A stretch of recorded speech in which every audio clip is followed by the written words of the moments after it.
আমার কাছে আক্তার একদিন আসলো, আসার পর বললো যে স্যার আপনি কারাবন্দীদের নিয়ে একটা প্রোগ্রাম করেন। তো আমরা তো 5ই অগাস্টে বিভিন্ন প্রোগ্রাম নিয়ে ব্যস্ত ছিলাম, তারপর সংস্কারের বিভিন্ন কাজ আছে। তো আমি একটু বললাম আলাদাভাবে প্রোগ্রাম করার কি দরকার আছে? ও বললো স্যার খুবই দরকার আছে। তো আমাকে অনেক পার্সু করলো, আমরা বললাম যে ঠিক আছে, আমরা মানে আমাদের এটা ছিল যে একটু সময় নিয়ে আস্তে আস্তে করি। আক্তার বললো না, জুলাই প্রোগ্রামের মধ্যেই করেন স্যার। তো ও কেন এত তাড়া দিচ্ছিল আজকে আপনাদের প্রোগ্রাম এসে বুঝতে পারলাম। আপনাদের যে অসীম কষ্টের কথা শুনলাম, বেদনার কথা শুনলাম, আত্মত্যাগের কথা শুনলাম, এটা সত্যি যে জুলাই গণ অভ্যুত্থানে একটা নতুন অধ্যায় হচ্ছে কারাবন্দীদের যে দুঃসহ অভিজ্ঞতা এবং আপনাদের যেই আত্মত্যাগ, এই আত্মত্যাগের কথা বোধহয় আজকের অনুষ্ঠানে প্রথম বলা হলো এবং এই আত্মত্যাগ অবশ্যই আমাদের আরও আগে শোনা উচিত ছিল। তো আক্তারের কাছ থেকে আমি যখন মানে আক্তার জেলখানায় যায়, নূর জেলখানায় যায়, তারা আমার সন্তানের মতো। নূরের ওয়াইফ, আক্তারের ওয়াইফ আমার সাথেই যোগাযোগ করেছিল জুলাই মাসে এবং খুব কান্নাকাটি করছিল, ফোন করছিল, বাসায় আসছিল। তা আমার তো তখন কিছু করার নেই, আমি জাস্ট খোঁজ খবর নেওয়ার চেষ্টা করছিলাম। নূরকে যেদিন মারলো সেদিন প্রচণ্ড মন খারাপ ছিল, রেজওয়ানার বোধহয় মনে নাই, রাত্রেবেলা আমরা দুজন খুবই মন খারাপ করলাম। আমরা ওকে অনেক আদর করি, বিকজ আমরা 2018 সনে যেই অসীম নির্যাতনের মধ্যে দিয়ে সে একটা আন্দোলনকে গড়ে তুলেছিল ঢাকা ইউনিভার্সিটিতে, এই স্যাক্রিফাইসের তো তুলনা নাই। কতবার যে সে মার খেয়েছে। এবং তার পাশাপাশি আমরা আক্তারকে যখন দেখলাম, যে আক্তারকে প্রথম আমি দেখি সে অনশন করছিল, আপনার একটা ভুয়া পরীক্ষা হয়েছিল, প্রশ্ন জাল করে আর কি। তো আক্তারই বোধহয় বলেছিল বা কেউ একজন বলেছিল যে আমি এতদিন যাবত অনশন করছি, কেউ একটা টিচার আমাকে দেখতে আসলো না।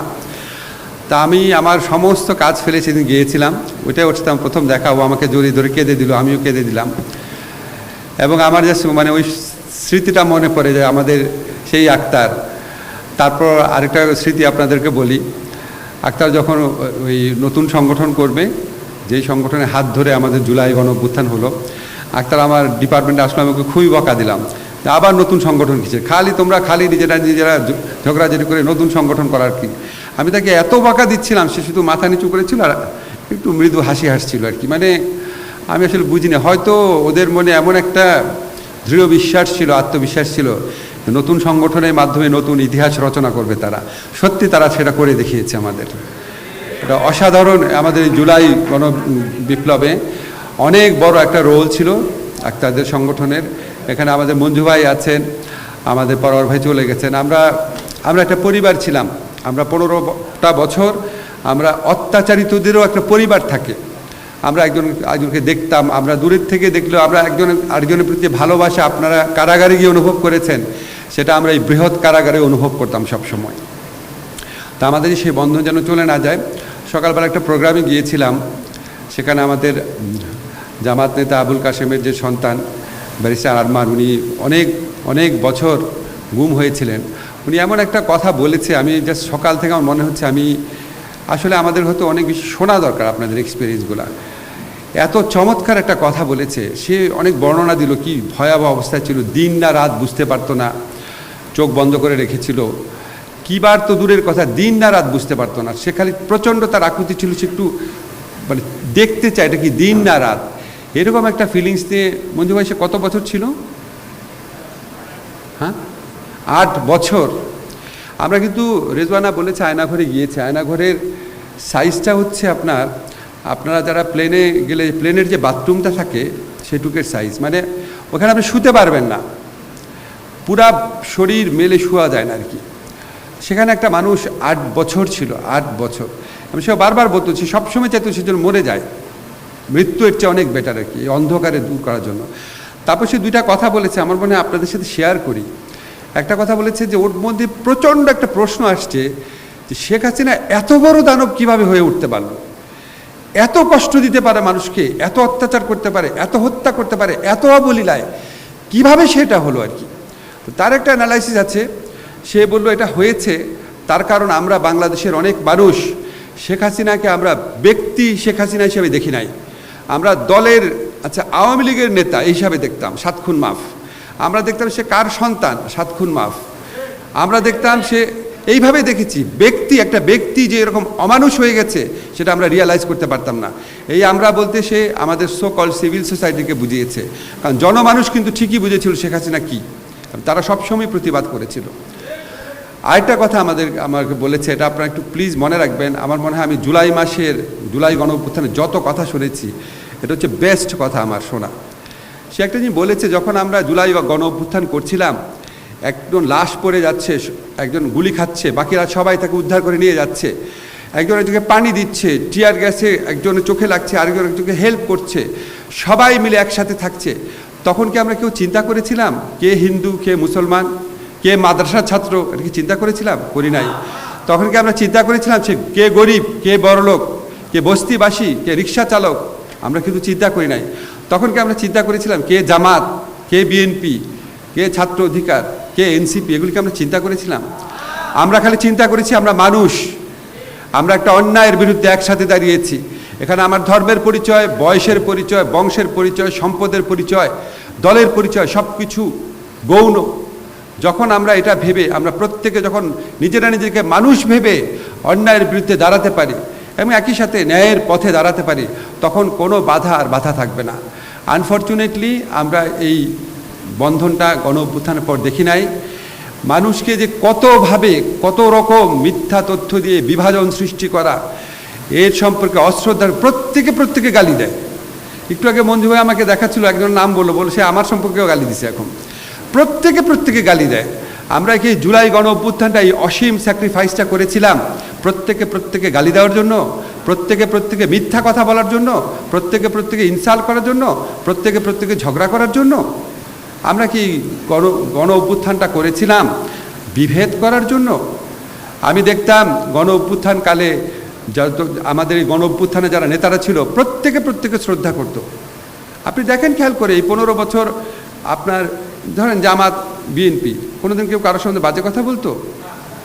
15 বছর শেষ হলো সাথে শুরু হয়ে গেছে যে যাকে যেভাবে পারে। এই ছাত্র শিবিরকে বাজে কথা বলতে হবে, ছাত্রদলকে বাজে কথা বলতে হবে, আক্তারদেরকে বাজে কথা বলতে হবে, নূরদেরকে বাজে কথা বলতে হবে। এটার জন্য একটু চিন্তা করে দেখেন যে আমরা সবাইকে মানুষ ভেবে একসাথে আমরা এই দানবকে সরিয়েছি। এই দানবকে সরানোর পরে আমরা নিজেরা কি করা শুরু করেছি? আমি পত্রপত্রিকায় পড়ি, জামাত বলে, বিএনপি বলে, এনসিপি বলে যে 11-11 পদধ্বনি শুনছি। একই সাথে এই কথা বলে, আবার একই সাথে নিজেদেরকে গালি দেয়, নিজেদের সাথে ঝগড়া করে।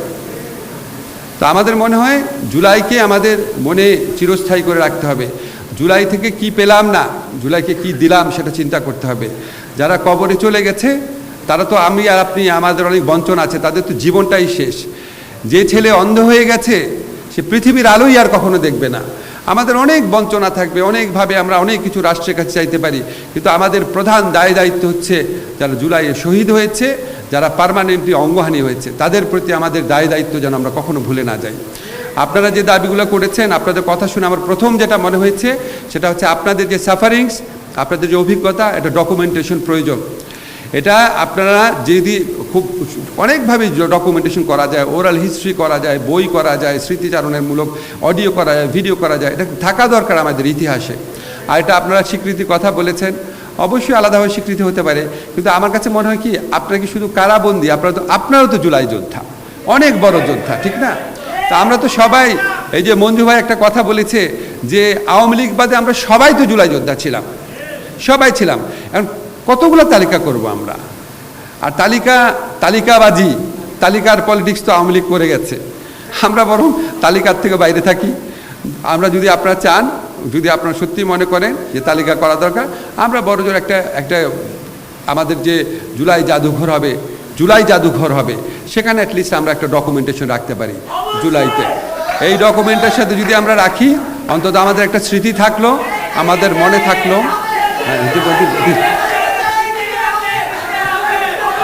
ওকে ঠিক আছে। আর একটা কথা,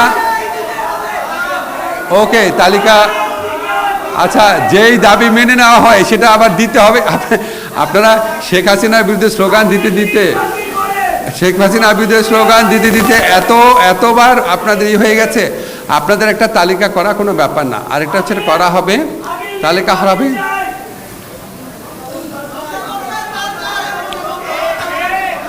আচ্ছা, আরেকটা কথা আপনারা বলেছেন, আপনি তাহলে কথা বলেন, আমি চলে যাই। আসেন প্লিজ, আসেন আসেন আসেন আসেন প্লিজ আসেন। আপনারাই বলতেছেন একটা এত বড় একটা সম্মানের ব্যবস্থা করেছেন, প্রথম কথা বলার ব্যবস্থা করেছেন, এগুলি প্রতিদান কি এগুলি? আশ্চর্য। যখন বলতেছি তালিকা হবে তখনও বলছে তালিকা হবে। তা আপনারা যদি এরকম করেন, এরকম করলে তো এটা কি আপনারা যে এই অসীম স্যাক্রিফাইস করেছেন এটার সাথে মানানসই হয়? একজন দুজন চিৎকার করছেন, বাকিরা কত সুন্দরভাবে বসে কথা শুনছেন। Please pay respect to them. বাকি যারা খুব ভদ্রভাবে সুন্দরভাবে কথাটা শুনছে, আমি তো বলছি যে আপনাদের জন্য কী কী করা সম্ভব। এখন আপনাদের জন্য আমরা একটা প্রোগ্রাম আয়োজন করছি, এটার জন্য একটা ধন্যবাদ দেন। এটা তো অন্য কেউ করে নাই, ঠিক আছে? এখন আমরা আপনাদের যে ডকুমেন্টেশন, আমি আক্তারের সাথে কথা বলে চেষ্টা করব। আপনারা যদি বই করতে চান, আপনারা যদি ওরাল হিস্ট্রি করতে চান, সেটা সংস্কৃতি মন্ত্রণালয়ের ব্যাপার, এটা আমি তাদেরকে বলবো। আমার যেটা করা সেটা করছি। আমাদের কাছে একটা বলেছেন, আমাদের একটা মিসকনসেপশন থাকে, জেলখানার কথা বলেছেন। আমাদের পারোয়ার ভাই বলে গেছেন জেলের সংস্কার করেন। আপনাদের এখান থেকে আবার আওয়াজ উঠছে না, এখন না, ঠিক আছে? আমি বুঝেছি কেন বলেছেন, জাস্টিফাইবলি। তাহলে এখন যদি না হয়, এখন পারোয়ার ভাই খুব ইমোশনে বলে গেলেন, তাহলে কখন? তাহলে কি বিএনপি এসে করবে আপনাদের মনে হয়? জামাত এসে করবে? আর আমরা যদি করি আপনারা খুশি হবেন? শিওর? এটার বেনিফিট কিন্তু এখন যারা জেলবন্দি আছে ওরা পাবে। খুশি হবেন? হাত তুলেন, খুশি হবেন? ওকে, আপনারা যখন এটা বলেছেন, আপনারা এখনই যখন